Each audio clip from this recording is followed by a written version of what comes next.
got some seats. I see a couple of folks standing there with Commissioner, perfect seat right there. Thank you for being here. Good morning. On behalf of our chairman, Mr. Robert Birmingham, it's my pleasure to welcome you to the 2026 State of Schools. Thank you for being here, for your commitment and your support of education and to the Chamber's mission. Your support makes this possible today, and you paved the way for a more prosperous community and stronger workforce. And for that, we say thank you. We're honored to have Meta as our presenting sponsor and our corporate sponsors, Smart Bank and YMCA of the Greater Montgomery area for today's school program. Your presence in the River region, we want you to know, goes beyond just infrastructure and buildings, but rather your support and your support of programs and opportunities are deep investments in human capital for the region. And by supporting our career tech initiatives, these sponsors are ensuring that students in the Montgomery area, the Autauga County area, Pike Road, Elmore County area are prepared for the next generation of technology and innovation. And it is a shared vision that connects today's classrooms with tomorrow's high-demand career pathways, and we want to be prepared for that. Today's gathering is really a testament to the River Region spirit of collaborators, if you will, dedicated to career and tech education professionals, our regional industry leaders, and our vital state partners throughout. And our mission today is critical, or simple but critical rather, and that is connecting classrooms to careers. We want to ensure that the hands-on skills and the industry credentials that are being taught in the area schools are perfectly aligned with the real-world needs of business in this room and in this region. And so today's conversations bring together employers, workforce leaders, education partners, elected leaders, working together to close that gap. And so we brought together today what I call a powerhouse. And that will be led by Mr. Donnie Jones, who's the Executive Vice President and Chief Workforce Officer with the West Alabama Chamber of Commerce. Mr. Jones has more than 27 years in this field. It's my pleasure to introduce Mr. Donnie Jones, who will guide these discussions and explore how career tech education and the credential alignment and employer engagement can help build a workforce that meets both the students' aspirations and the real economic demand. Mr. Jones, will you come forth and bring up our panel, please? Yes. I'm going to ask the guys to come up, if y'all would. It's a pleasure to be here with you today, and I will tell you, chambers are a little bit different than most organizations. We're actually family. And when Sharon called me and said, hey, can you come and lead this discussion, could say nothing but yes. And not only because of our friendship and how our chambers work so closely together, Anna and the whole team here, but also we're talking about probably one of the most critical topics in the state of Alabama. And that is, number one, our children, and number two, our workforce. And I think if we were to poll every industry and employer in this room, you would probably say that workforce is probably one of your biggest issues. And so if we talk to educators in the room, they would probably say funding and where we're going is probably our biggest issues, and direction. And so how do you solve those problems? And that's what today is all about. The only way you can solve either one of those problems is to begin to have a strong and real and honest dialogue. And that's one of the things that we have been so blessed in our region in West Alabama to really work hard on the last several years is how do we have those conversations that are meaningful respectful, but also end in results. And so that's really what we're here today to do is really dive into what are the needs in our region, here in the river region. What are some of the key topics and how can we support one another? Because one of the things that every community, I don't know about the river region, I know in mine and several that we work in, is sometimes we get into this finger pointing and whose fault is it? Well, guess what? It's nobody's fault, but it's everybody's fault. But the solutions can only be solved together. And so with that being said, we do have a powerhouse. And some of the most important people, industry, I want you to hear this, some of the most important people that you have in your community is on this stage.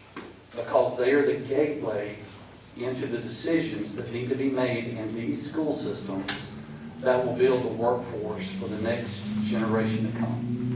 And so it is so important, number one, to listen to their focus, but also give dialogue back.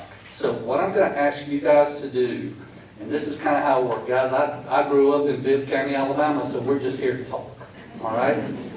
And so if you would, while they're talking, while I'm asking questions, if you have a question, I'm going to ask you just to raise your hand. This is a small enough room that we're just here to discuss. This is not just talking heads. This is a time for us to talk to one another and to really have dialogue. If there's a disagreement, hey, let's talk about it. And if we get in a fight, it's okay. Anna and Sharon can take care of all that. I'm going to get in the car and go back home. I'm kind of like that grandparent. You know, I'm enjoying, kind of playing around with the stuff, and then I'm going to get in the car and go back home. But I do want our panel, if you guys will, just because we don't know each other very well, if you would introduce yourself, Mark, we'll start with you, and we'll just come on down and introduce your organization and who you're here representing, and just a little bit about yourself, and then we'll jump into some questions, okay? All right. My name is Mark Young, and I am the Director of Operations for the Academy of Craft Training. That's very new here to the River Region, Central Alabama is what we're calling it. So I'm the only non-educator on this panel, so I probably know the least about it. But what the Academy of Craft Training is a private-public partnership between the Associated Builders and Contractors and the State Department of Education. And we are opening a campus here in Central Alabama in August. We're underway. We're going to be out on the CAFCO campus out at Southern Homes and Garden. We're under construction, and we'll be offering classes to seniors, mainly seniors, some juniors and seniors, to high school seniors in the river region. So Lowndes County to Montgomery, Autauga, Elmore, Tallapoosa County. We just accepted our inaugural class, 225 students that will be joining us to learn commercial construction and building science, HVAC, refrigeration, what we call industrial metal fabrication, which is welding, plumbing, and pipe fitting, and HVAC, I said HVAC and commercial electrical. So that's our organization. It's we've been around for 10 years. Started in 2016 in Birmingham, expanded to Mobile, and then in North Alabama, in the Decatur area. And this is our final piece of the I-65 corridor. And so again, we'll be opening this fall, and we've already gotten from educators up here, CTE directors here, they've been just welcoming, awesome to come in and allow us to come in. And our goal here is to enhance what they're doing, is kind of be a vessel from education into industry. So we're, what I like to say is we're kind of construction cotillion. We're kind of finishing them off with the good job they've already done, and we're trying to put them out there with industry. And we've had an excellent response from the business community here locally in the region, and so we're excited about getting that kicked off, and I'll be glad to tell you any more later, but thank you. Good morning, I'm Emily Johnson. I am the Director of Career and Tech Ed for Elmore County Public Schools. I'm in my 24th year of education. I have been from kindergarten all the way up to the sophomores, juniors, and seniors that we work with now. The Career Tech Center in Elmore County has 17 different Career and Tech Ed programs, so I'm not going to attempt to name all of them, but we have a really good combination of construction, education, medical science, health science, nursing. Same program, everybody calls it something a little different. And then we also have programs in all 4 of the high schools in our school system. So we have a total of 52 career tech ed teachers in Elmore County schools. So a vast majority of our students are participating in career tech ed. Just at the center alone, we have 1,200 students a day that come through and take classes with us. They come from Stanhope Elmore High School, Hopeful High School, Elmore County High School, Wetumpka High School, and our Edge virtual program. And then we just recently entered into an agreement a couple of years ago where Tallahassee City sends a few students over to participate in programs with us. Good morning, I'm Brock Dunn. I am the Director of Career Technical Education in Otago County. I am housed at the Technology Center, the ACTC. We have, on our campus, we have 12 and 14 clusters throughout our campus and throughout our district. We have 3 high schools, Billingsley, Marbury, Prattville High School. We run around 1,100 students through our campus. We have, I think this past year, we declared over 2,000 kids in career tech. So we are very diverse with our course offerings, and we believe that career technical education is foundation for the future. Our philosophy has been, whether it's 2-year college, 4-year college, 6-year, ultimately they're going to end up in a career. And the decisions that we make in trying to declare our programs and support our community have that in mind. Good morning, Rick Robinson. I am Career Tech Director at Pike Road Schools with a new kid on the block. I've got exactly 7 programs. Unlike my illustrious partners over here with the big, beautiful career tech centers and labs and all that things, we're growing. We're very young and we're growing. We're building a new high school. We're adding a couple of programs next year. We're very excited. Little background on me, I started with MPS, started teaching advanced manufacturing at Carver High School. Did that for a few years. MPS decided to open up a career tech center, which they created Impact. And you'll hear from him in a second. I was at Impact for a few years and enjoyed my time there, but then some of you probably know Miss Janice Stockton began to call from Pike Road, and about 3 years ago switched over to Pike Road, and it's very exciting. We're building a new school, and we are up and coming and building, so be on the lookout for us. Good morning, my name is Ken Griffin. I'm the principal of Impact, also known as Montgomery Preparatory Academy for Career Technology, but I'm here representing the whole Montgomery Public Schools. As we have programs at all of our high schools, we also have another career center known as BrewTech. We also have programs at every high school as well as the middle school. So we have a large number of students who are involved. I think if I did the math, last year we had over 4,000 high school students. So we have a vast array of programs and activities. So we're thankful to be a part of this. Thank you guys for inviting us as we have this great conversation. I think I've worked with pretty much everyone on the panel here, so we have a wealth of information that's here that can be shared. Fantastic. Well, my wife told me as I speak at different places, she's heard me speak several times, and she said, Donnie, the best thing you could probably do is before you start, go ahead and apologize to everybody in the room. Because I'll probably say something that I shouldn't, and don't laugh, okay? I'm so glad too to have our 2 buddies here from the State Department who is very involved in K-12 and basically writes the book literally on how these credentials and these courses and then evaluates the courses. So we're so glad that they're here as a part of this group. But in the last couple of months, we at our chamber actually had the same event where we had our superintendents and we spent 6 months doing the study, diving into outcomes and did more of a state and regional outcomes basis report on career technical education. And so what I'd like to do is I'm going to open up with you guys with a few statements from the workforce perspective, because That's what CTE is all about, right?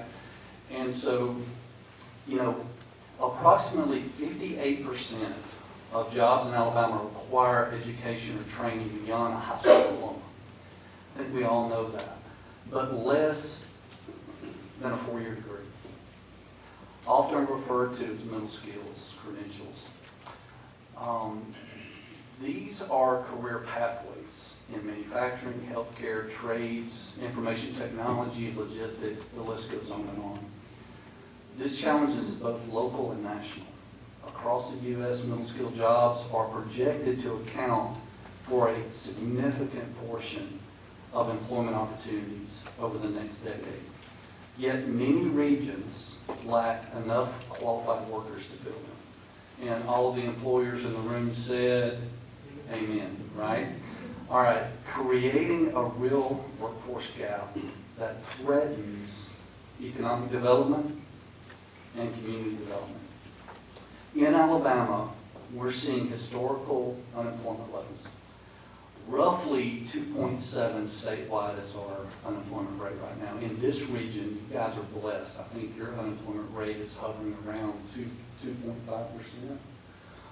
Close to that, which is phenomenal and speaks a lot to your community.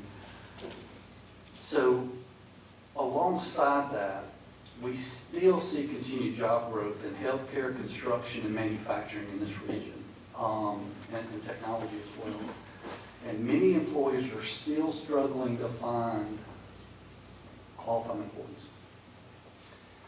The survey that we looked at, basically the data showed that a large share of adults in our state have an education level at or below high school only, meaning that our state has a lower proportion of residents with post-secondary attainment. And I think some of our friends from Central is here, community college. So as we look at that, many job openings now require this post-high school training. But many students and adults in this area are not being prepared for them. Unemployment is low because jobs are plentiful. But skills gaps means employers cannot fill them. And our education system, all of them together, have not yet fully realigned to link students to true pathways. A lot of times we talk about career pathways, but what really is a career pathway? And so I'm going to ask you guys, if you would, just quickly, if y'all just run back through, or you can go back around, whichever way you want to do it. But could you talk about your current CTE program, how they're aligned with today's and tomorrow's industry needs, specifically from your perspective as directors of these organizations? How are you getting that feedback, and how do you and your system make those decisions about those particular pathways? Okay, I'll start. So at Impact, what we try to do is we reach out to our industry partner. I see Hyundai Power Plant, but we have them come in to Impact and take a look at our welding program. We see Ms. Foster here from YMCA. She does a great job with us with coming in to the school and working on soft skills, working on financial skills. She even have different banks come in and work with our students on financial literacy. So at Impact, we make a conscious effort to work on the whole child, not just the pathways, but all the different areas, and we invite their families in. FAME program at Trenum, we had our former students come back and speak with those our current students about what opportunities are there through the FAME program. So we take those opportunities and turn them into parent meetings.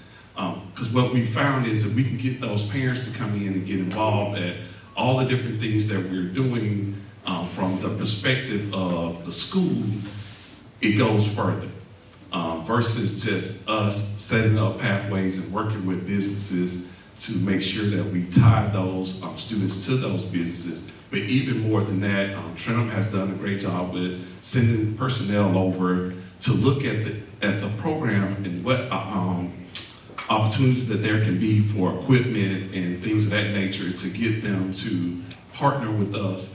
And I last week we were at ACTA, and it was we went to Baldwin Preparatory Academy, and I spoke with the coordinator there. She works for their chamber, but she's housed actually in the school, and she said her role is basically having those industry partners come in and look at the equipment, look at the things that are in that building, but she has a key thing that she asked them to do, and that's to invest into the students, invest into those programs. And she said her job and the school job, she challenged the principal while I was standing beside him and say, his job is to supply him with the workers. And so our doors are open at Impact. So if anyone, we're in the old Montgomery Mall. For those who don't know, it's in the center of the city. Come see us. Our doors are always open to partner with you. You know how I had to learn that? When I was growing up, we used to go to the beach, and that was the mall that we always stopped from Bibb County down through Montgomery, going towards Panama City. So that's that mall, right? Yes, yes. I'm not going to tell you all the stuff that happened in that mall, but anyway. All right, so let me break for a minute and pick on you for a second. You mentioned parent engagement. Let me throw this out there, everybody, and then we're going to go back down. I want you guys to finish up. How many of you guys, and you can just raise your hand, how many of you guys have a targeted, designated parent engagement program in your school system to make parents aware of the programs that you have? Very good. Very good. It's required. Did you say that out loud? It sounded like somebody from the state board. Yes, I know. It's required. All right, now I want you to raise your hands. How many of you think, all right, I didn't ask you to raise your hand and repeat after me. Did you tell the truth, the whole truth? Nothing but the truth. How many of you feel like those are effective, the way that you're doing them right now? Raise your hand. 1, 2, 3, go. I would say 50-50, they are for half of the people. See, you were but being they're just honest at the not very across beginning the when you board. didn't raise your hand, but okay. Well, because I couldn't raise it halfway. I believe they're effective for the parents who want them to be effective, and they're not for the ones who don't want them to be. Yeah, you see the same 20% of the parents, you're gonna see them. We're all, 80-20? we're Yeah. all electives. Yeah. None of our stuff is required other than the 3 CTE credits for graduation. Would you say that one So- more time? So we're electives, and so the kids and the parents that want to be a part of what we're doing, they're easy. They're easy. The other percentage, which is a larger percentage, their focus is academia, Yes. four-year college, scholarship, GPA. Those are the ones that we kind of fall off. They kind of focus and gravitate towards trying to get to a four-year college Right. with the idea that four-year college is the goal. And they kind of lose sight in the high school level that, like I said in my intro, unless you make a career out of college, it's going to end. And at some point, you're going to have to find something that you want to do for the rest of your life. School is 13 years or 17 years. A career is the rest of your life, 40 plus years. So those are the ones that we have trouble getting contact with our CTE programs because they're so focused on getting the scholarship to go to a four-year college. And they may know what they want, but they're not making that connection at the high school. No, while you've got the mic, go ahead and finish the question that I asked to begin with and mess y'all up, but let me repeat it because I kind of threw a curveball. And then you jump in and go with that. But the current programs that you have, you feel like they're aligned with today's, and let me reword this, okay, to make it easier. Do you feel like it's aligned with today's jobs, not career pathways? I but the know. jobs? I can speak for Otaga, I can't speak for these other guys, I know their process, but I know in Otaga County, we look at the data, and our programs are aligned with our regional data, or our Prattville data, or Otaga County data, ag, business, all those different things. So I have no problems thinking that we are aligned there to a point. You know, we have to do comprehensive local needs assessment every year, or hopefully every 2 years in the future. And so, I know we look at all of that stuff, but the things that I've struggled with in my 26 years in education, all the way back as a teacher, you see programs that are completely aligned with what industry needs and what they're asking for. The problem I have is there's more than just the industry data. I have to be able to put kids in the program. I have to. Whoa, I have wait, to- wait, I have to. wait. You said you have to put kids in the I program? have to find a way to get kids to want to take that class. Does everyone have that problem? I mean, I've had that problem. Okay. I won't speak for the rest of the town, but. Yes. Yeah, hey, let me say something about that. Jump in there. Go ahead. But there's multiple factors in aligning programs. You have, who can I get a teacher? What, can I get a teacher? Do I go off of the student interest, the parents' demand and interest, and what I actually have in-house as instructors? Because we are aligned, we have people in place. So all those factors come into us being able to align, continue programs and pathways. I'll give you an example. A couple years ago, we tried to do HVAC. Had a teacher, but I had 8 kids want to do it. Well, it's hard to sustain a program if you're not filling up a classroom with kids. Now, do I think there are kids that wanted it? Yes, absolutely. But it may be parents pushing them in a different direction. They may have other variables, from the school. They may be band, athletics, things like that. So it's more than just one thing.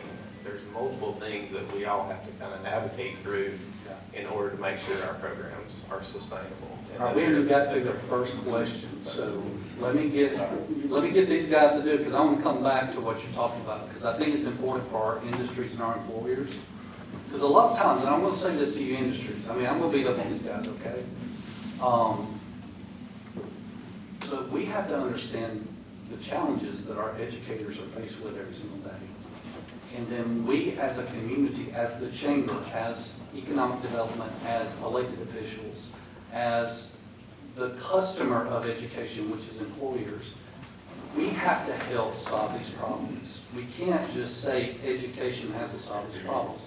So that's where I want us to really go today with some of these conversations, because I want us to leave this room really understanding each other better, right? That's what this is about. So keep going with you. Yeah, so he made a good point about having several different issues with having the programs and things that you got to meet. I call it butts in seats. Can you put the butts in the seats? Because everybody wants to have a cosmetology program because everybody wants to get their hair and nails done. Everybody wants a culinary program because everybody wants to feed the football team. That's great, but are they high-wage, high-demand careers? And that's what I'm concerned about. 3 to 4 times a year, at least once every 9 weeks, we do at Pike Road High School for all courses, but for CTE as well, called Deep Data Dive. And I'm data. We literally, Career Tech Department has t-shirts that says, "Don't be a data hater." We literally, everything is about the data. They have to be in line. All of our programs are in line, and we reevaluate those programs every year to make sure they are in line with local industry needs. Okay, if they're not in line with local industry needs, we pivot. Next year, we're opening a construction technology program because we have no way of touching those that want to go into trade and stuff.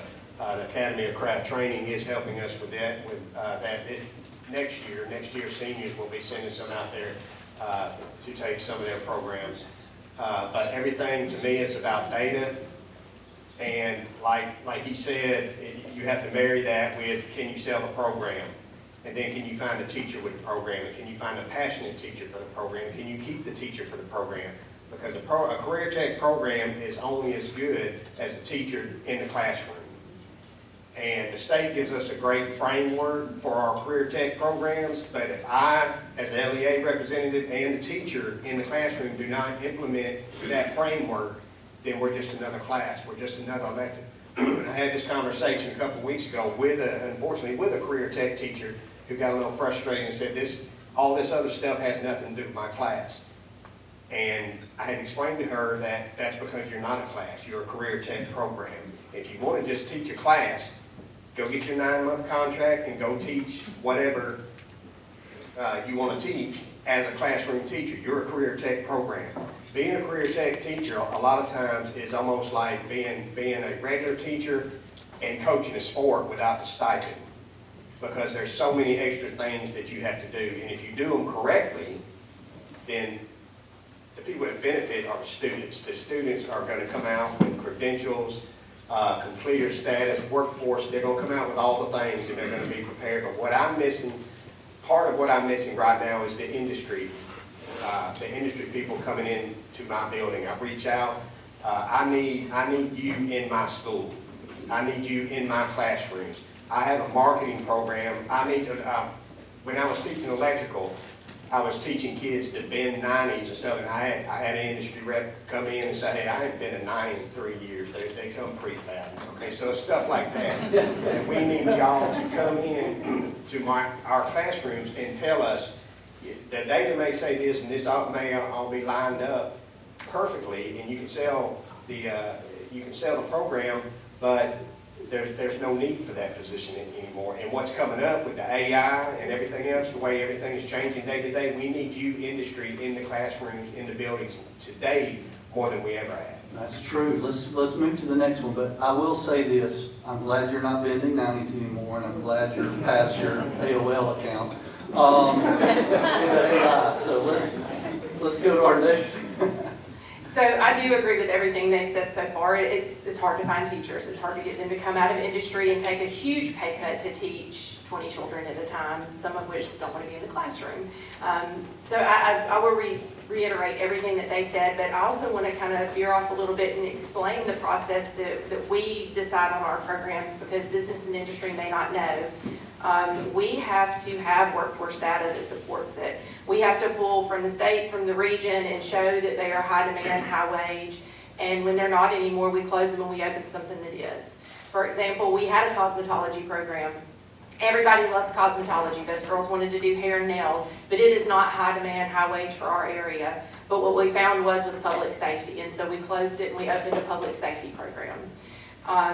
I can give you tons of those examples, but they are based off of the workforce data that we have in our region, and we try to stay current with that. Sometimes the programs do get stuck there, and they've been open for 20 years, and we don't close them and update them, but it is a goal of ours to make sure that we stay up with what is needed.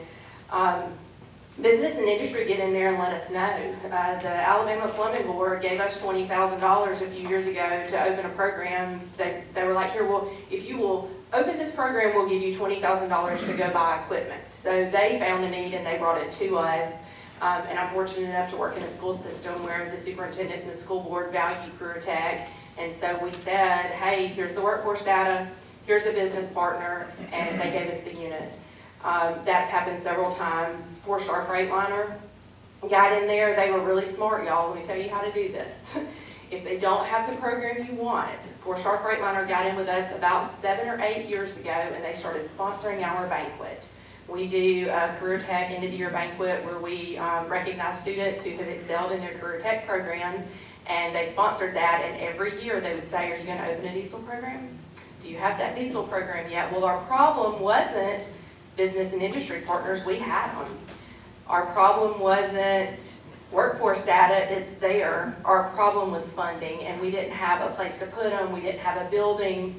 And so 7 years later, we just finally did a ribbon cutting not too long ago on our 2-bay diesel shop and classroom that we were able to build with a grant fund that our superintendent sought out from the State Department. So, I mean, we try to listen to what business and industry wants. Sometimes it takes a while because of those restrictions that we have on buildings and teachers and things. And then as far as aligning with business and industry, we have advisory councils. And if y'all are not a part of one, we have room on ours, and I bet everybody else up here does too.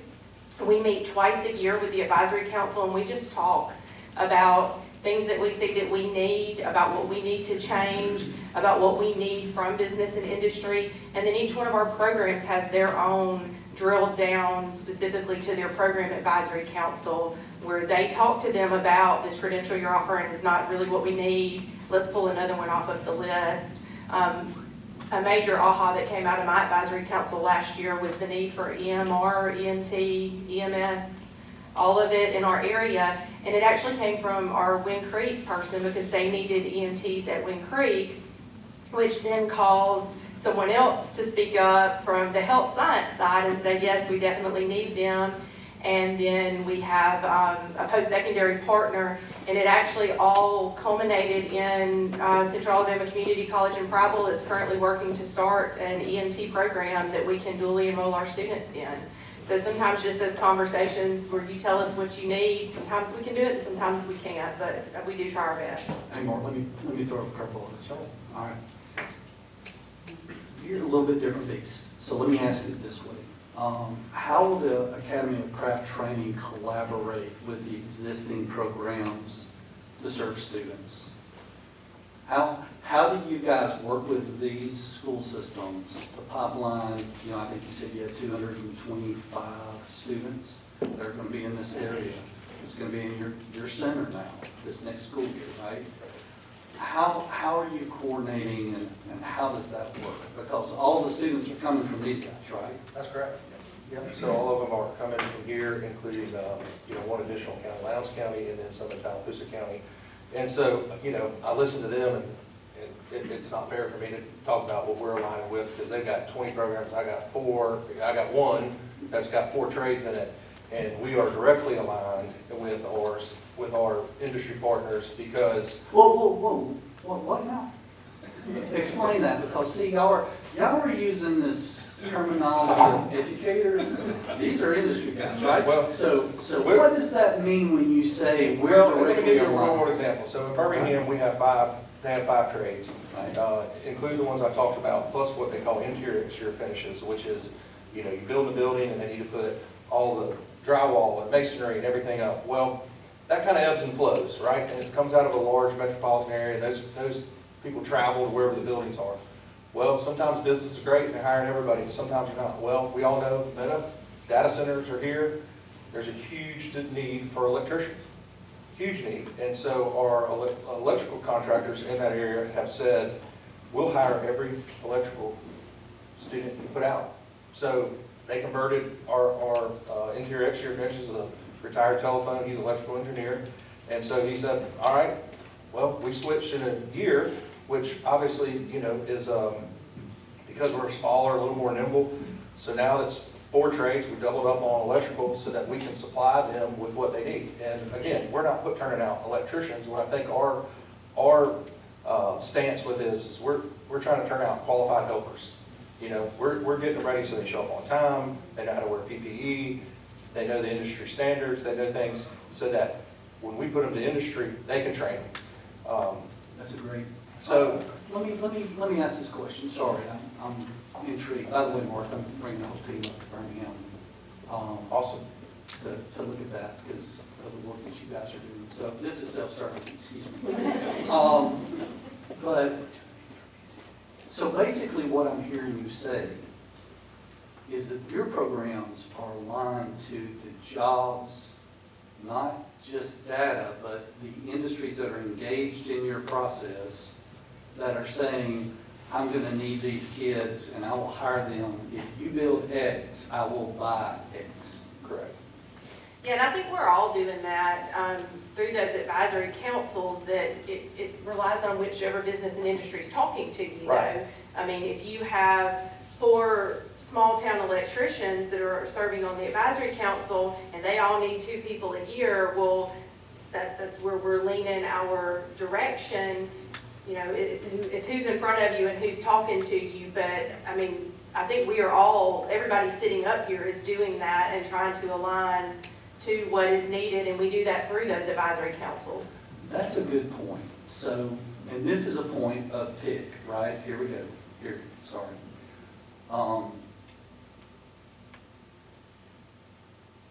We are at a, industry, raise your hand in the room. If you're an employer, if you have a workforce issue and concerned about this topic, keep your hand up. The rest of you will be out of business in a couple of years.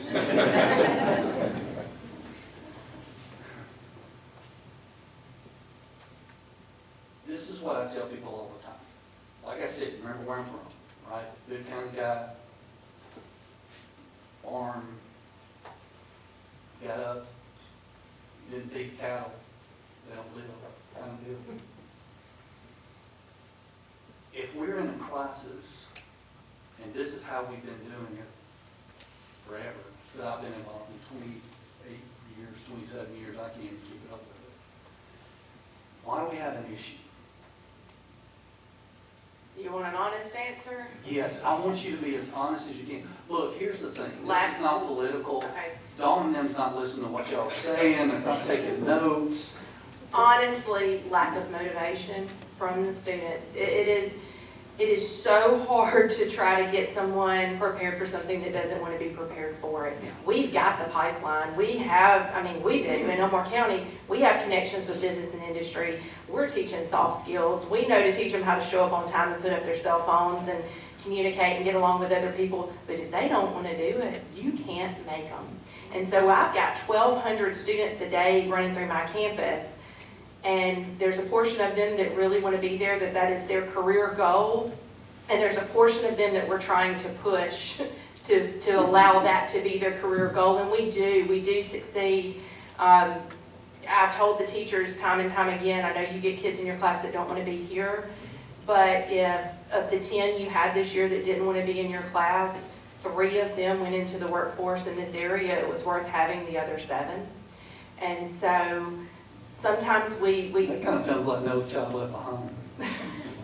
well, Look, seriously, yeah. all right, let me ask you this, because I think this is a real dialogue that the communities need to start having, all right? I think what you're saying is dead on, all right? I'm not challenging what you guys are saying, because you guys are absolutely incredible rock stars, because if we didn't have strong CTE programs and directors, you guys are in the gap. So I want you guys to know that first and foremost. But you said something that we are seeing in this study, and that's why I'm jumping in so much, is because we have dived into this data so much. And we do sometimes get into the conversations of, well, we all talk about the same things the same ways in education. But you said something. We have kids that we have put all this money in that want to be in a pathway. Now, this is just, I need a 1-sentence answer from each one of you. Mark, you can bow out on this one. I need just a 1-sentence answer to this question. Who is putting kids that don't want to be in a classroom in that classroom? I can't answer that in 1 sentence. Okay.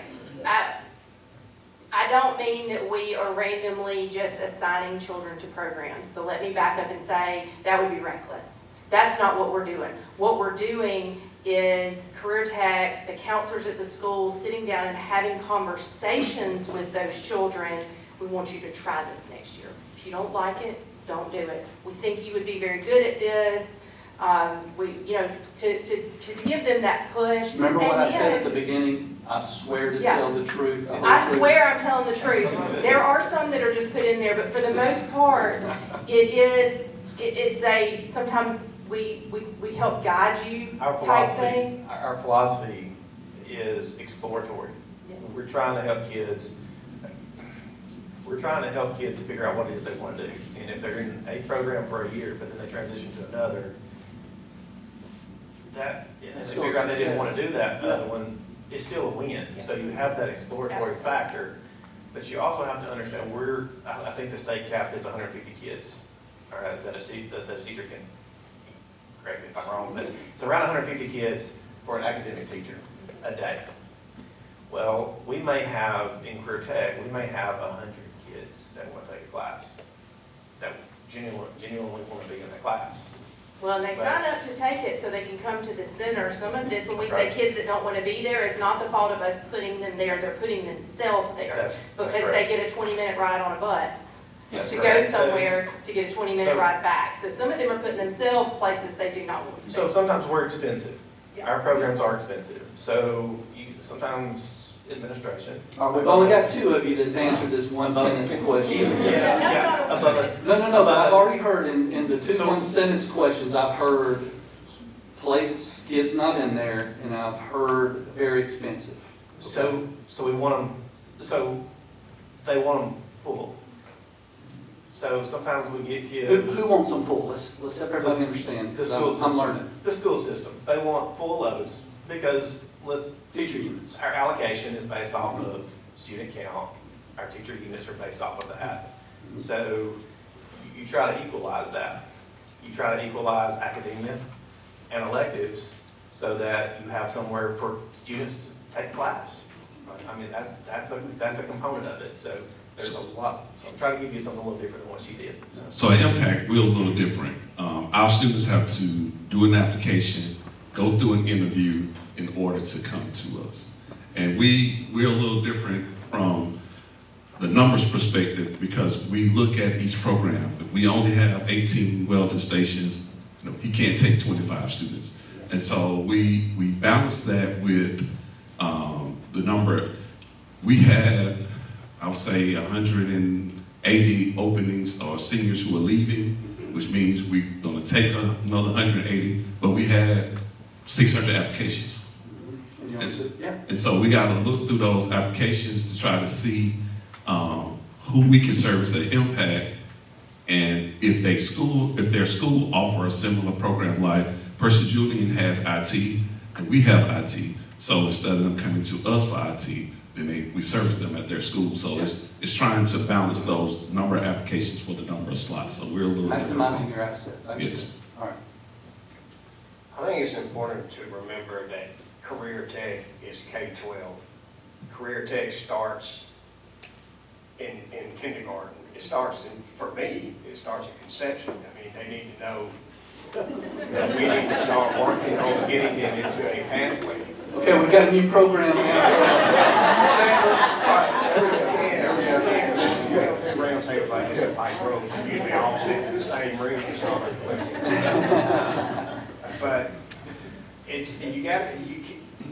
we're not gonna have anything but issues if we wait till they're in the 9th and 10th grade to decide, okay, let's show them into a pathway now.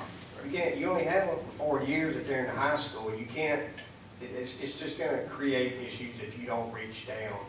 We're very intentional about reaching down to the junior high, the intermediate school, and the elementary school, and consistently being in those buildings and showing the kids the career tech pathways. We've got a very strong FFA program through our ag department, and it starts in elementary school. We literally have our FFA officers going and having farm days and going to the elementary schools and on a consistent basis. We have our education and training students going and teaching. So these kids, they're in the 5th and 6th grade, and they're looking forward to being in FFA when they get into high school. They're looking forward to being in FCCLA when they get into high school. It's K-12. And if you wait, if you don't do anything until they get to the 9th grade, you're not going to get them. You're going to consistently have that problem of 2/3 or 1/3 of the kids that are in that program don't want to be in that program because they don't know what they want to do. I've got 18-year-olds right now coming to my office that are fixing to graduate in a matter of weeks that don't know what they want to do. That's because we're awful at it. We're awful at showing young people from an early age what is out there and the pathways that they need to try to align with, and finding out what their passions are, you know. And everything is just like I said about AI, everything's changing so fast. You know, I got kids today that said, I want to be a content creator. But listen, wait. Give me one. Listen, we laugh about that, right? We laugh. But there's kids, I've got kids that's making $1,000, $2,000 a month right now creating content. We laugh because we're my age, and we had the viewpoint of people running these schools and career tech centers are from my generation. When I graduated high school, someone that had a college degree, any college degree, had it made. That's the way it was. And we're the ones that's running these centers now, and that's why we're teaching kids that get a college degree and everything's going. And this whole career tech versus four-year college thing needs to go away. It doesn't matter. It doesn't matter. It's completely irrelevant. 90% of my health science students go to 2- and 4-year university whenever they graduate. I got neurosurgeons that went through a health science program. It has nothing to do with, everybody needs to go to post-secondary education, post-secondary internship, post-secondary apprenticeship, something. But back to the question, now I'm just rambling. What he said. You got from K-12, you got. Anna's back there going, Donnie's the worst moderator I've ever had at an event.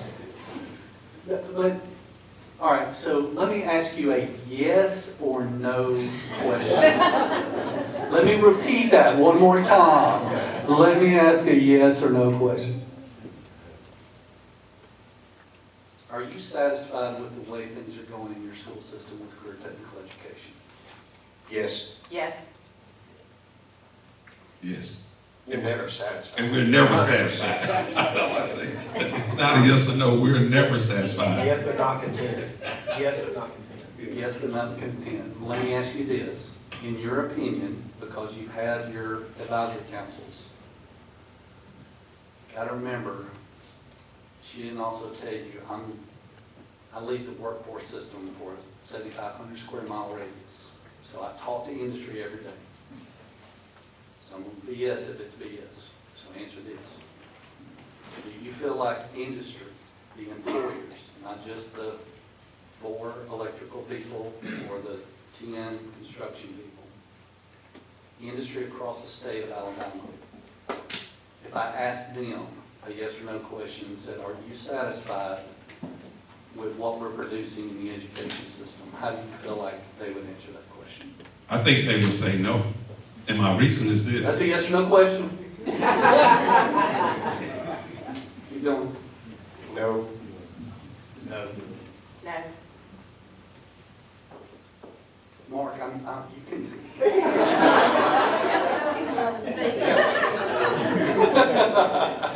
Thanks, Greg. And Mark is a different beast. Mark's program runs a lot like, and we'll talk about minor manufacturing later. So, all right, so I'm gonna, I also was a youth pastor, so this is the time of the invitation that we're coming to. If you say as an educator that you feel like you're doing what you're supposed to do,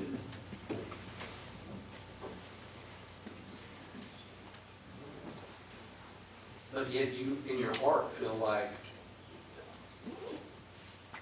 the customer of education. And see, I think, all right, let's be real, can we?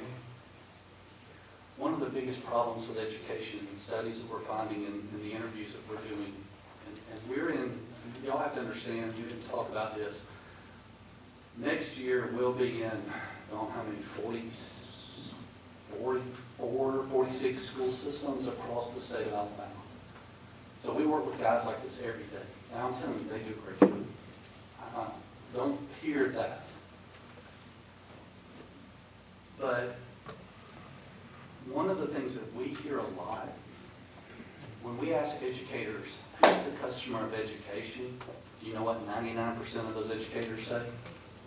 The student. But when you get down to reality, and you look at what education is for, community, as a chamber, as elected officials, as businesses, you ask the question, who's the customer of education? It's the employer.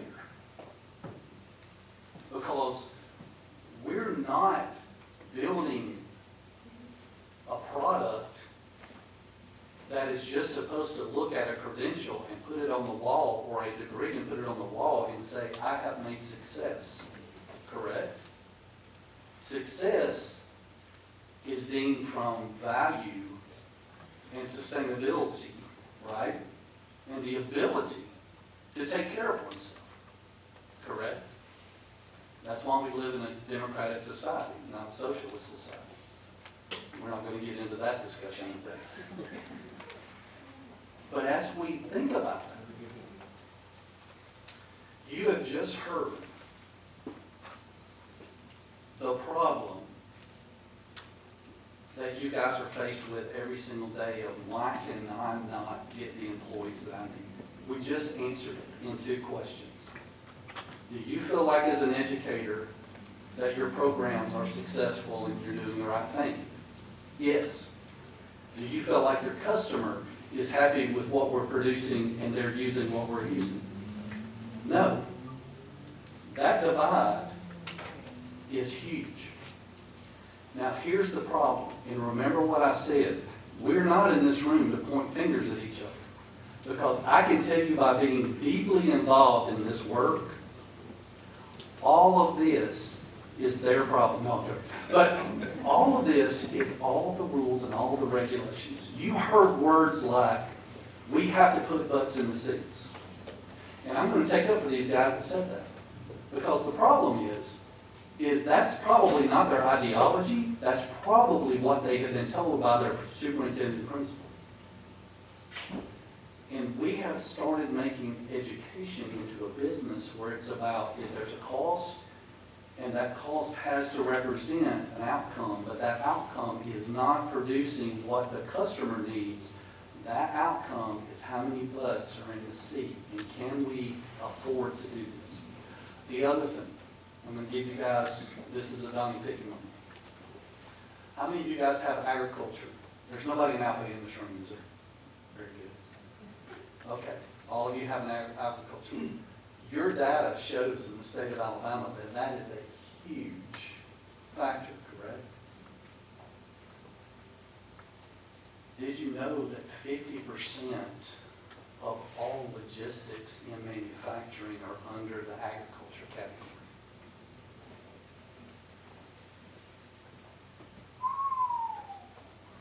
How many of you have full-time logistics programs in your school systems?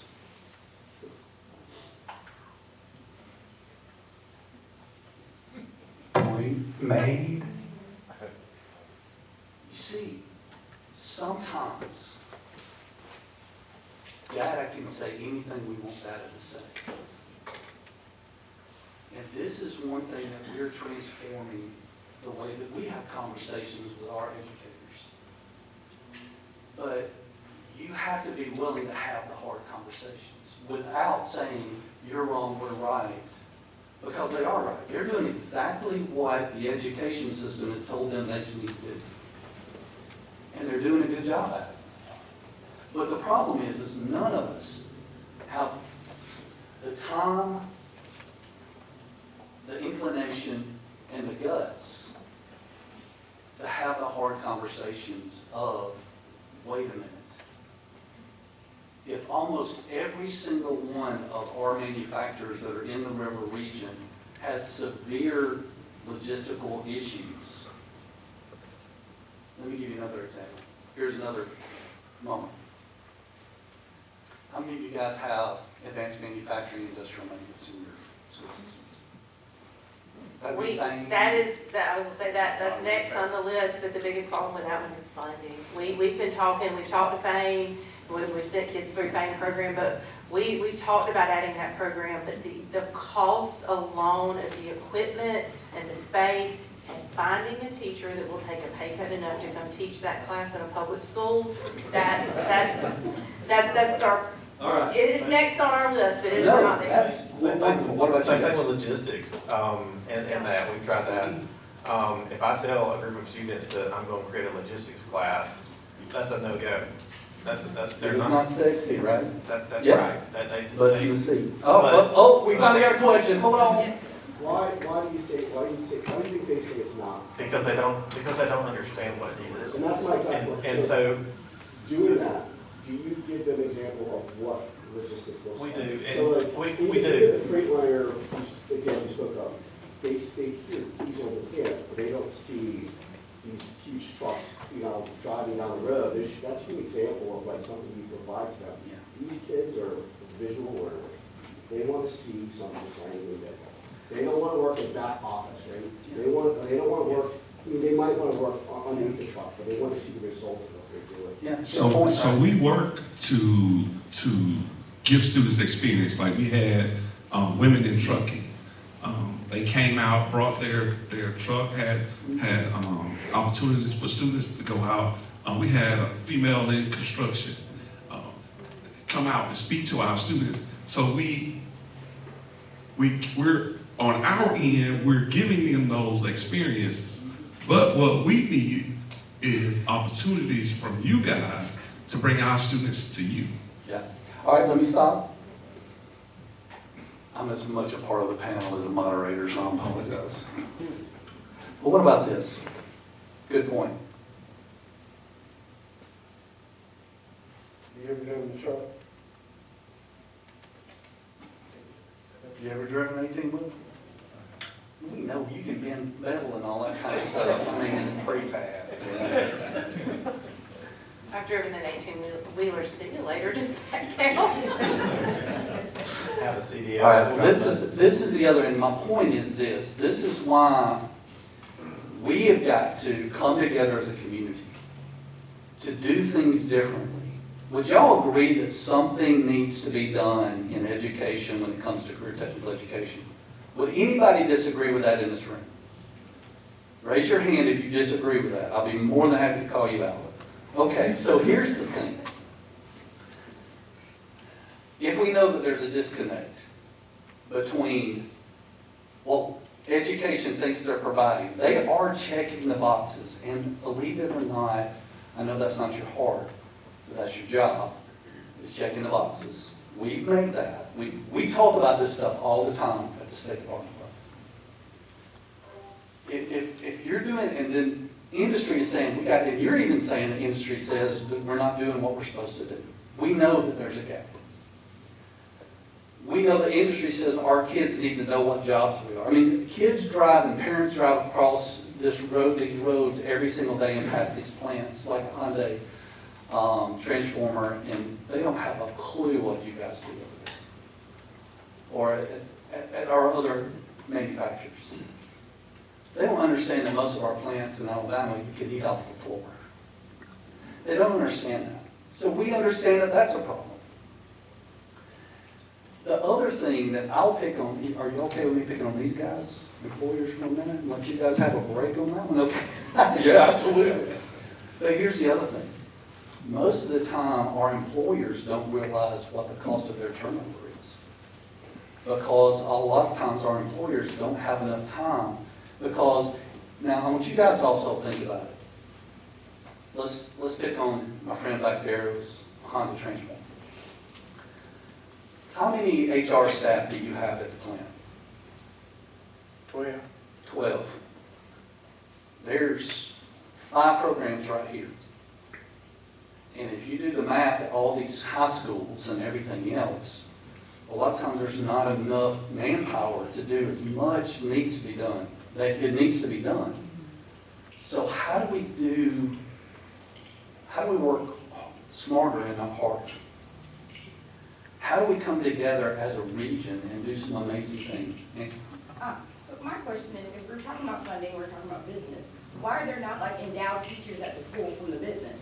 Well, it's funny that you say that. Great idea. It's funny that you say that. How many of you in this room know at the end of the session, the legislature passed a bill that is going to transform education because it is going to give our industries tax credits for funding employees to teach courses in career technical education. I want to applaud publicly both the Democratic and the Republican sides of the House and the Senate who worked together to pass this bill, because it can be transformative. Let me explain to you some of the things, and I've got our team in the back. I'm going to give you some examples of the same things that we talked about. So some of you are saying, okay, well, how do we put some of this stuff we're talking about into reality? How do we get the real data? How do we not just listen to the four? Here's another point. I want you guys to answer this one for me real quick, because I want everybody's, when you leave today, I want you to have more questions than you have answers. But I want you to have a hunger to say, all right, Anna, Sharon, what's the next step? How do we get together and start having real change dialogue? So when you begin to look at that, we talked about industrial maintenance. Here's a question I would ask. You okay with me picking on you? Since you just announced this big expansion and everything and all this really cool stuff. How many employees do you have? 450, How many are you going to have? 700, How many maintenance employees do you have? 12, 15. A lot of it's contracted out. All right, so that's a huge new plant that just announced, and our friends at the media were there, and we had this fanfare. The governor was there, we got some ribbons. It was awesome. If you look at the majority of career technical educations in manufacturing right now in the state of Alabama, most of it is tied to industrial maintenance. And we hear that from our industries because that's one of the hardest things to find. But then when you start diving into it and you say, what's the real numbers? I have 12. How many production and assembly people do you have? I'm going to have 750. Are you worried about those 750? Has your plant, don't put this in the news, y'all shut your cameras off. Has the line ever shut down in any of the plants in Montgomery? Probably. No. No. They shut down. Never. Is it the maintenance point employees that do that, or is it your logistics in your production and assembly? That usually something like that happens, where the product didn't get there, or somebody wasn't trained properly. And when we look at it, 99% of our programs in the state of Alabama that deal with the employer manufacturing, that's over 32% of all the employee base in the state of Alabama, focuses on the 5% instead of the 95%. That's why I'm going to ask everybody before you leave to look at that table in the back. That is one of the first programs in the U.S. that is completely and totally focused. And I will tell you, Impact is the first school system in this river region to actually fully engage and have that program. Now the beauty is if you create these programs in the right area and you hit the center mass, you make them sexy, right? Because kids got to want to be in them. And you have robotics and you have all the simulators. And you hit center mass, the cream rises to the top, and guess what you get? You get your apprenticeship programs for your industrial maintenance. Guess what? Center mass hits the 95%. The lower mass, which we have those in our school systems, what happens to those? Great logistics employees, great helpers, and can have a strong career pathway. What if we did something like that in every single cluster that we have? We would transform Alabama. Now, I want to ask you guys a couple of last questions. How many of you guys are completely and totally engaged with ACCS in dual enrollment? Define completely. We have a great relationship. I've already seen her, she's like, he's going to come up with something. Yeah, I mean, we have a great relationship with more than just one of the community college systems. So we partner with Central Alabama Community College because they're the one that was assigned with our workforce region. And we offer academic dual enrollment on our campus at the Tech Center. That kind of helped us make our programs more sexy when we brought the smart kids over than the other kids were more willing to come, or what they considered the smart kids. We also offer dual enrollment. Our electrical teacher teaches PLC and robotics courses to get that manufacturing side of things, and he tries to recruit from within his electrical program. We're reopening dual enrollment welding next year. And then because CAC doesn't have an automotive program, we also partner with Trenum, and our automotive teacher does automotive dual enrollment that he teaches first period every day, that his students are getting both the high school and the college credit in the program, and then hopefully, engaging them to continue on. And we are also engaging in a partnership that has not fully launched off yet, but I've met several times with a gentleman from Southern Union, because Central Alabama Community College and Trenum, neither one have an aviation program that we're going to do. I think we're looking more articulation than we are dual enrollment, and the difference there being that the dual enrollment, they enroll at the college and they're taking the high school class, they get credit in both places. With the articulation, they would take the course following our course of study with their standards, and then there would be a test that they would take at the end, and if they pass it, they will give them the college credit for it. So, I mean, I believe that we could do more. But I believe we're moving in the right direction. We made a conscious decision not to do a few dual enrollment programs because what we had, we felt like was better. Our medical science students, for example, can take 2 years of the course and get a patient care technician assistant license. Whereas if we went through the community college, it was a 1.5-year program by their courses and included summers. And so we felt like, the opportunity was better to get the kids during the school year. So we kind of stuck with our program there. But That is wonderful to hear, and y'all need to applaud them for doing that, because we're not the only one. They're all doing it too. They'll all do it. But does everybody in here understand dual enrollment? Basically, where the community college comes in and helps with the teacher, helps with instructions. Fantastic. What about you guys? We do the same thing. Yeah. CAC, Central Alabama Community College, our dual enrollment is through Trenum, because, like I said, CAC doesn't have that yet. We also have sent a ton of students to Auburn First through Southern Union. I have 2 instructors on campus that are adjunct for the 2-year colleges for dual enrollment. We also offer dual enrollment on our campus as well for academics. Awesome. We partner with Trenum because they're across the boulevard from us. The catch is always, once our instructors at the school level does such a great job, we can't keep them.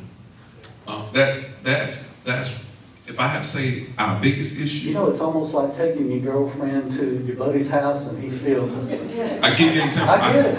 I told you I'm from Bibb County, I'm sorry, I just think it's common sense, but that's exactly what's happening. And that's what, I had an instructor for construction who went to the Home Builders Association on field trip with students. Well, while he was there, he was offered to build 5 houses. So what did you think? After that, he called me while he was on that field trip and said, hey, I need to see you when I get back. And when he got off the bus, he said, it's been great. I really enjoyed this. This was a great opportunity. I'm gonna make twice as much money. Yeah. Hey, And don't bring up sore spots you've got done over here side-eyeing me. Yeah. Because I may or may not have taken 2 of his It's not even the instructors. colleges that get mad. It's her. I know. Well, it's a bloodbath out there, guys, I get it. Well, look, let me ask you something. We've asked some real hard questions, and I appreciate so much. I mean, with you guys, and you guys for listening and being engaged, in the conversation. We're gonna have a little lunch with our industries after this and dive into some of this stuff. If you could change anything, if money was not, nobody say build a Baldwin County school system, like a technical school, but if money wasn't any object in your sphere, if everybody in the school system and the homeschools did what they're supposed to. Well, that would be my ask. We're talking about the counselors. Okay, but if all that, what would be the one thing that if you could, bring Jeannie up, what would be your first wish? That the. Wait, let me do this. Mark. I'm just sitting there, man. I want you to get it. I mean, I picked Is on this the you. final take? Yeah. I mean, what I would say is, I mean, they have obstacles and things that I haven't dealt with, and I'm just thankful for the partnership they have, is they're doing what they can. They run into the limitations. As I go in and I'm working with industry, and I come from the industry side, is industry has to get involved at every level. And it's just like I said, there's 20% of them doing it, 80% complaining. And when you get there and the 20% are there showing up, it's your career fairs, your industry days, or they're guest teaching, or they just coming by, is they get the best kids. And the other guy, better company, better pay, better, and says, why do they all go there? It's because they recognize that person. They've invested in the kid, they've showed up every week, every month, they've come to everything, they've got to know them, and that's what happens. So industry has to take a step forward, because these guys are limited what they can do. Industry has a little bit more like, hey, what can we do? Because they're gonna move mountains to make it happen, because that's what they're asking for. They're asking for more help, because they're training the kids, and then they're saying, good luck. We've done everything we could, but we've got to cut the cord. So I would just say that would be, from what I've seen around the state, and what they have is just more industry involvement. Ask what you can do, get involved, show up at these things, and you're going to get better. You're going to get better results from your workforce development when you invest in it. Mark, would you say that your industries that are engaged have invested in the concept of you've got to begin to grow your own to be successful? Is that kind of the entire concept of what you guys are doing? Absolutely. And I mean, we can talk about ones here in the River Region that even they've developed their own. I mean, once these kids leave us, they get a master's degree in what they're doing. They're teaching here. They've got classrooms in their facilities, and I can name them, and you guys know them. They ride up and down the road. They're putting into these kids and these students because they want to retain them. They can't. I mean, whether it's we're talking about program modification. We came here. We're not turning out welders. We're turning out kids that know how to weld or know the right thing. They know it. Their programs are great in it. What we're doing now, we moved to industrial metal fabrication, so they learn plumbing, pipe fitting, so that it's more marketable. Because we're not turning out a welder, we're turning out a kid that can be a helper to a welder or to a plumber. And our plumbing, or Dixie, Bradley, all these guys have said, we need plumbers. So we've created a plumbing module. So again, it's just about engagement with education, and again with the industry to figure out what those needs are. And the more industry helps, the easier it is for these guys to pivot. Absolutely. And by the way, they're all going to take you lunch after this for saying all that, but it's true. I mean, it really is true. All right, give me your wish list. What would it be? Jeannie and Bob. One thing. Tell me one thing. Money. Solves all of our problems, right? All right, let me ask you this. I'm joking about that, I know it All right, doesn't, but because honestly, you- money, to be able to open the logistics program, or to be able to do a modern manufacturing, we just built a multi-million-dollar facility and remodeled everything else we have, and then we filled it as full as it'll go. So, we're just at the point now that, to be able to grow anything, and honestly, like they said from the beginning, to be able to get teachers. They don't want to leave $100,000 paying jobs to come teach children for $40,000. It is very hard. I've had to post some of my jobs 3 and 4 times. Now, we have been lucky that we have an amazing staff. I truly believe at Elmore County Tech Center, because I steal them from Brock when I can't find them. But I really have hired 2 of his, and they're phenomenal. But money to build more facilities, to purchase new equipment, and to be able to increase the pay of the teachers who are in the trenches doing this job, because they're the real heroes, not us. Yeah, I'm gonna go a little bit different avenue than she did. We're not just checking boxes. for what we do. We're teaching concepts, and I may teach a concept in an ag class that will relate to logistics or all the other different aspects. So that leads me into my one wish, all right? And it's a big wish, but he said, no limits, No limits. all right? I would ask that we incorporate in all curriculum, math, science, English, history, all of the curriculums, the concepts of what you guys are needing for industry. Being on time, being punctual, critical thinking, application, not just covering the content, but complete curriculum rewrites. Embed that into the fabric of education, not do simulated workplace. No, I want to do workplace. I don't want to simulate it. Why do we just give a report card with grades on it? Why can't it have a pay stub attached to it? You make A's, you get the full paycheck. B, you get deductions. Attendance, you have to take 6. All right, stop. What do you guys think about that? All of those would be the fundamental changes if I had. So, yeah, come on, let's do it. All right, here, but no, that's Donnie, awesome. let me say something to that. You know, we hired, in 2024, we hired 368 people. We retained 26, the rest we lost to bad employees. And that's about the same percentage that each one of us are probably touching Before in our COVID, tech it's centers. 15%. Since We have- then, the we have- numbers are astronomical.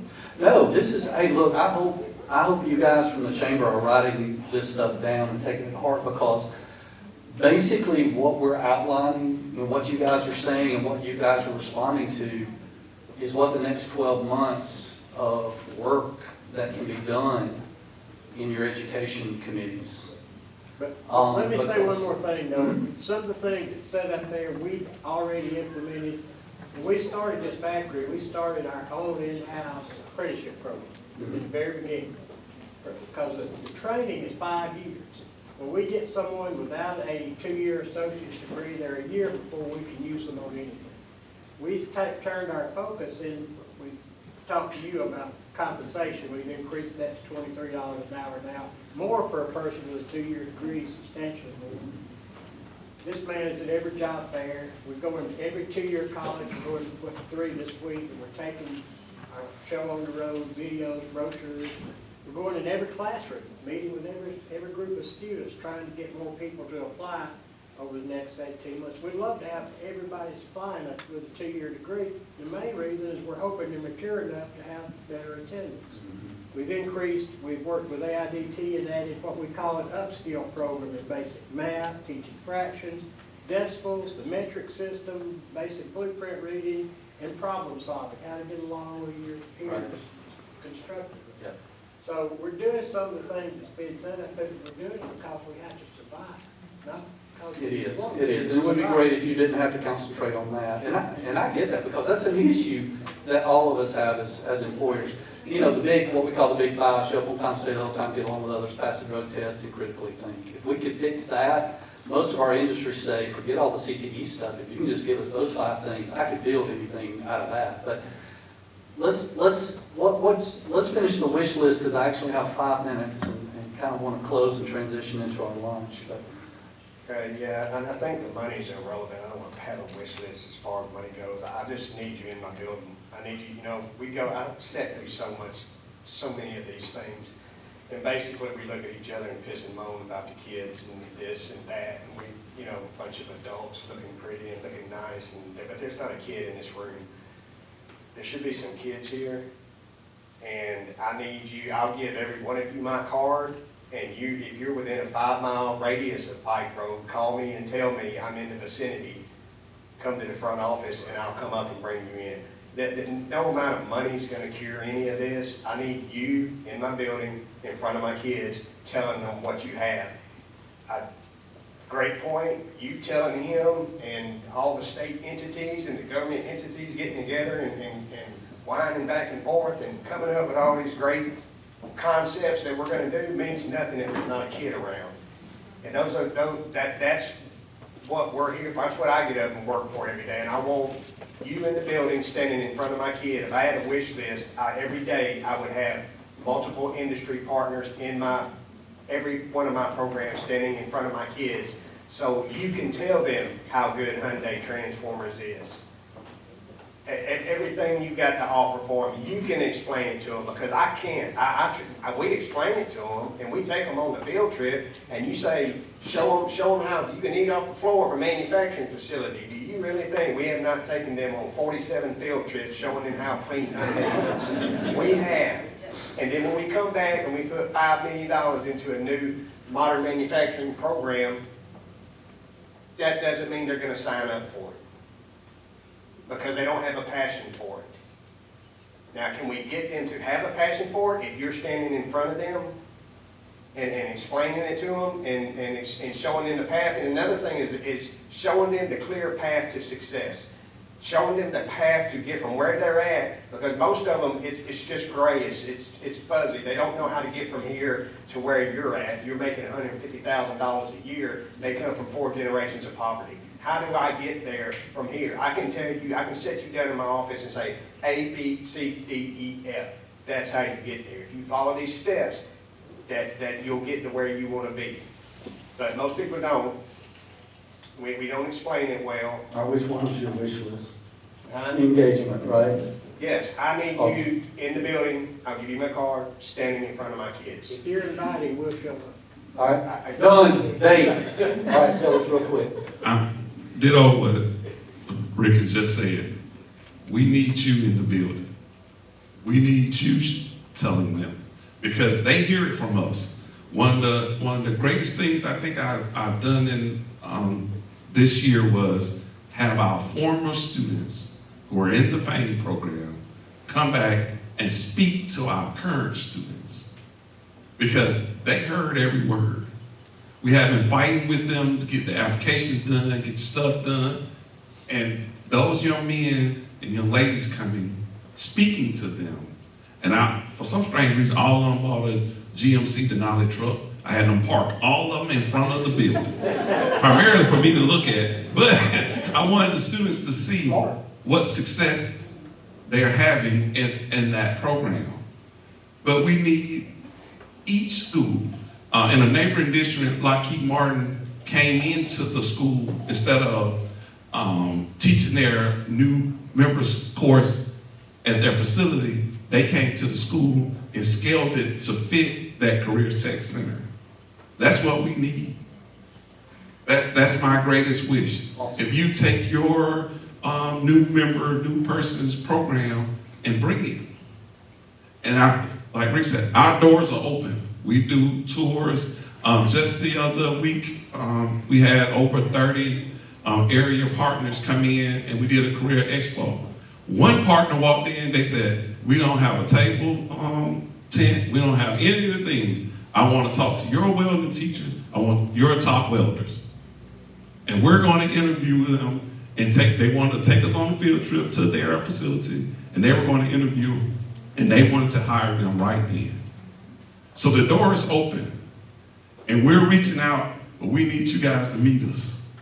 And come on in. All right, let me, because we don't have, everybody in this room is not in industry, but I think you guys get the message. They need your engagement involvement. Here's what I want to end with a last point, Anna, for you guys, okay?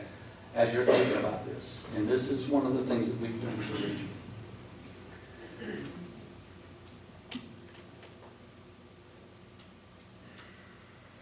Tiffany, don't get mad at me.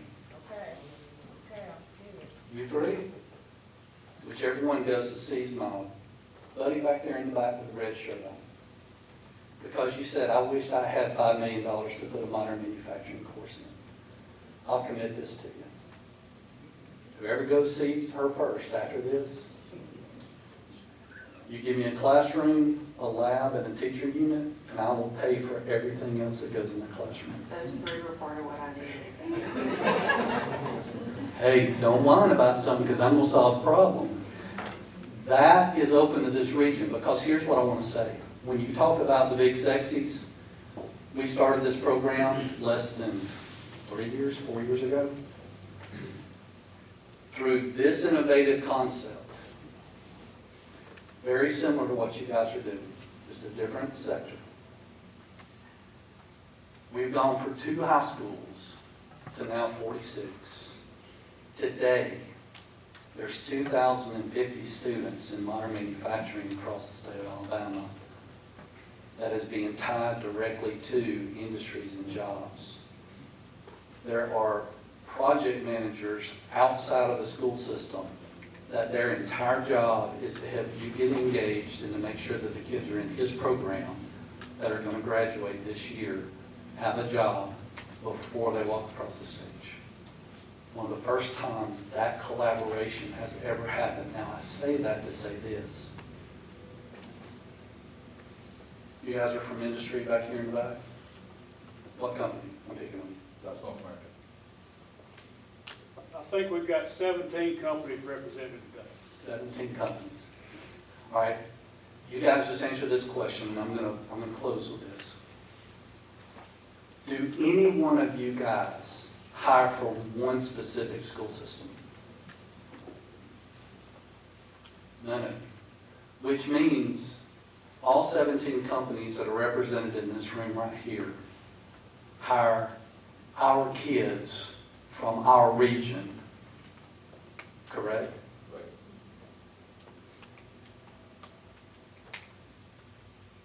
That is what separates that program from every other program. Every classroom, no matter what school you go to, and you know this, because you get in trouble if you don't do it right, is taught to fidelity.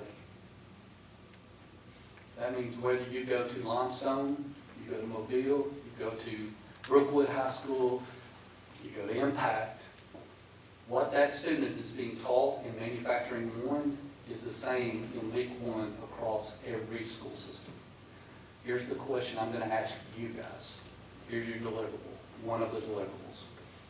Would you guys be willing to sit down with the chamber and let them bring sectors to you together?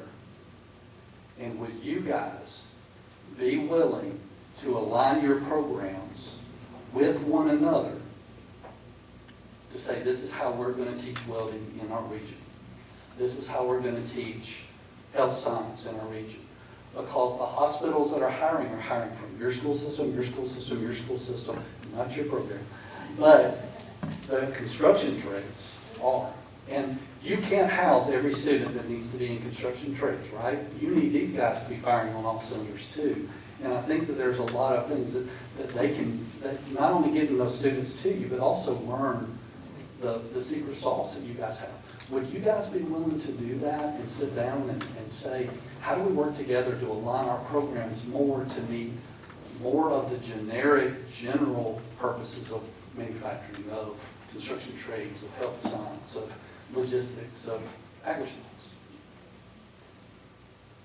Yeah, I mean, we work together collaboratively already. I know you don't want to meet with her because she stole 2 of your people, but I mean. We still talk. Okay, all right. But see, that's my point of, this is what needs to come out of these meetings, right? This is how we need to have dialogue, because that right there, if we could just take 4 programs, whatever they are, the customer needs to decide that.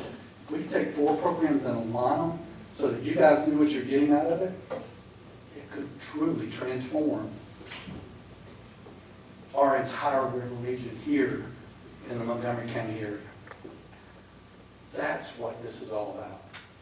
It's not about just coming here and hearing information, going home and saying, I went to a chamber event.